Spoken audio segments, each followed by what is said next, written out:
आज का जो विषय है वो विषय ये है कि माँ काली के साधकों को या माँ काली का दरबार लगाने वाले व्यक्तियों को स्वप्न में शमशान क्यों दिखाई देता है, चिताएं क्यों दिखाई देती हैं, मरे हुए व्यक्ति क्यों दिखाई देते हैं, इसका क्या कारण होता है।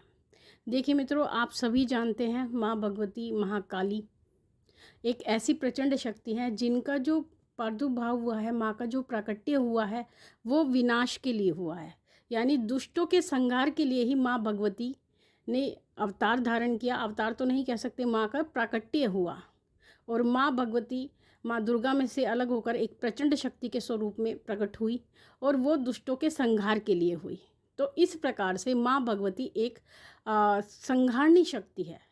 लेकिन हम इस बात को भूल जाते हैं कि माँ काली एक संहारणी शक्ति है। हम उनको केवल एक माँ के रूप में देखते हैं और उनसे वही इच्छा रखते हैं कि वो उतने ही सौम्य स्वरूप से हमारे साथ रहें। लेकिन माँ भगवती महाकाली ने अपने भक्तों के लिए वो सौम्य स्वरूप धारण किया। लेकिन आप इस बात को नहीं भूल सकते कि माँ भगवती शमशान निवासिनी है। माँ शमशान में निवास करती हैं, शव के आसन पर विराजमान होती है और माँ भगवती शमशान में ही रहती हैं। तो ऐसी परिस्थिति में माँ के आप इस पक्ष को भूल नहीं सकते। लेकिन व्यक्ति भूल जाता है, माँ के इस पक्ष को वो भूल जाता है कि महाकाली कहाँ निवास करती हैं, किस आसन पर वो विराजमान होती हैं। तो ऐसी परिस्थिति में वो माँ को एक माँ के रूप में ही देखने लगता है।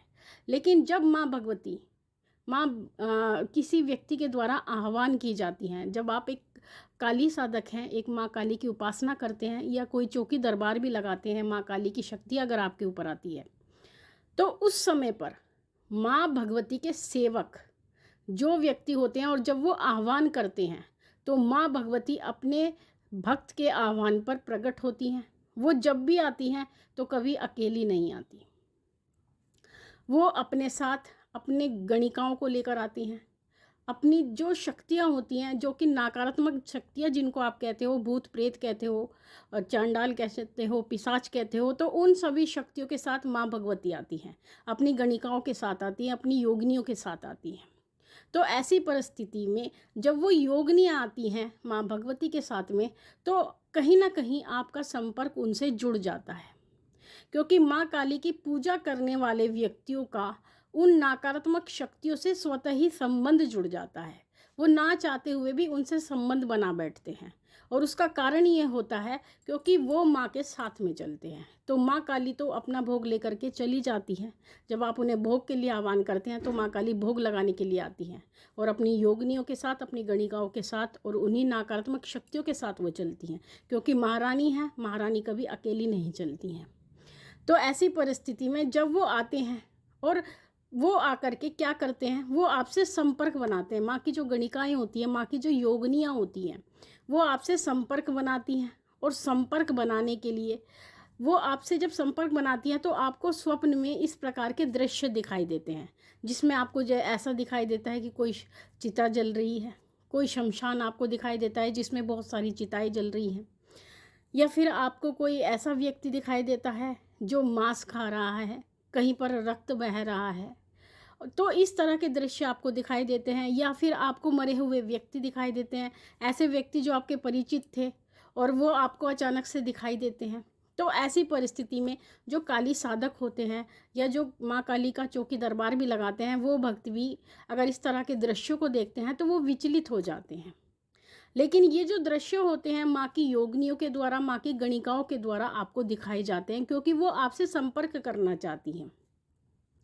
तो इस तरह के जब वो दृश्य आपको दिखाती हैं तो अब आप इस बात का अंदाज़ा लगाने लगते हैं कि हमने स्वप्न में शमशान देखा है, हमने जलती हुई चिताएं देखी हैं। लेकिन कहीं ऐसा तो नहीं कि हमारे साथ कोई अनिष्ट होने वाला है या हमारे घर में कुछ बुरा तो नहीं होने वाला है, किसी की मृत्यु तो नहीं होने वाली है। लेकिन ऐसा नहीं होता है, वो केवल एक दृश्य होता है।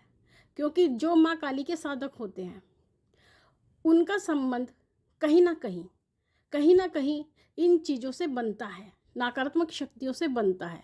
तो वो जो दृश्य आपको दिखाई देते हैं, माँ भगवती इसलिए आपको वो दृश्य सब दिखाती हैं जिससे कि वो आपके जो मन का भय है उसको समाप्त करना चाहते हैं। तो उसी भय को समाप्त करने के लिए आपको इस तरह के दृश्य दिखाई देते हैं और फिर आप इस प्रकार के सपनों का अर्थ जानना चाहते हैं, जबकि इस प्रकार के सपनों का कोई अर्थ ही नहीं होता है। वो केवल संपर्क करने के कारण, उनकी योगिनियाँ, माँ की गणिकाएँ आपसे संपर्क करने के कारण इस तरह के दृश्य आपको दिखाती हैं।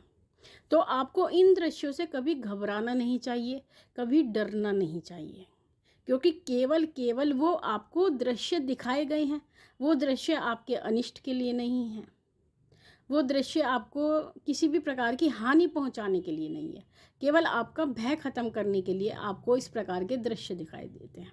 कभी आपको स्वप्न में इस प्रकार से दिखाई देता है कि कोई व्यक्ति ऐसा है जो हड्डियां चबा रहा है, जो कोई मांस खा रहा है, मांस जो खींच खींच कर खा रहा है, तो वो बैताल होते हैं जो आपको स्वप्न में दिखाई देते हैं, जो हड्डियां चबा रहे होते हैं। तो वो सभी शक्तियाँ आपके संपर्क में स्वतः ही आ जाती हैं, और जब वो संपर्क में आ जाती है तो आपका उनसे संपर्क बन जाता है।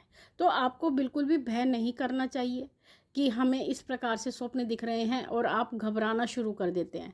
तो आपको क्या लगता है, आपके मन में ये भी एक भय हो जाता है कि कहीं हमको कोई नकारात्मक शक्ति तो नहीं लग गई, हमारे ऊपर किसी प्रकार का तंत्र मंत्र तो नहीं हो गया, या हमारे ऊपर कोई संकट तो नहीं आ गया, या कोई नकारात्मक ऊर्जा हमारे साथ जुड़ तो नहीं गई, हमारे ऊपर भूत प्रेत तो नहीं आ गया। जबकि ऐसा नहीं होता है।